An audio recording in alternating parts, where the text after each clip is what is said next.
Sorry. Tawagin niyo na akong marupok, pero tinanggap ko siya ulit.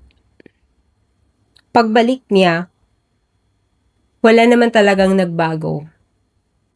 Like the usual, sweet pa rin siya, maalaga pa rin, pero may kakaiba. This is your story. This is your love.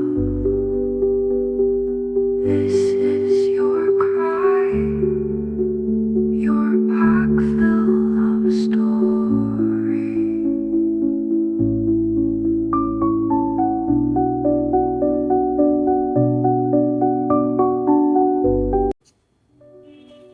Dear Pakfil Love Story, tawagin niyo na akong marupok, pero tinanggap ko siya ulit. Pagbalik niya, wala naman talagang nagbago. Like the usual, sweet pa rin siya, maalaga pa rin, pero may kakaiba. Parang may kulang. Parang may mali. Kapag tumatawag ang wife niya from Pakistan, hindi niya sinasagot.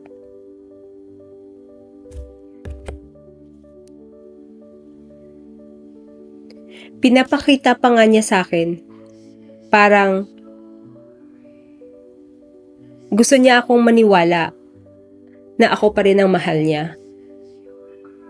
Sabi niya, if I really loved her, I wouldn't have come back to stay with you.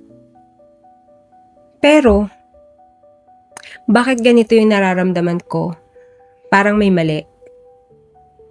Sabi niya,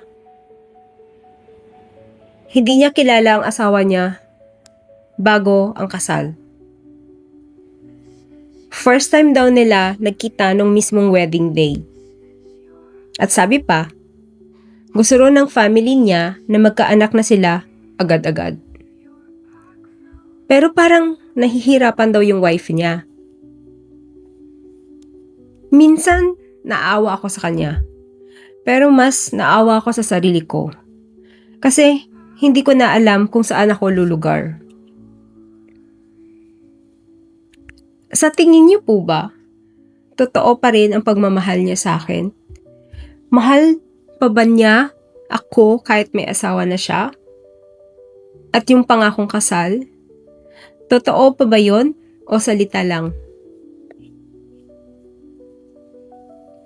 Dapat ko na bang bitawan o maghintay pa gaya ng gusto niya? Hindi ko na po alam kung alin ang tama. Sana bigyan niyo ako ng advice.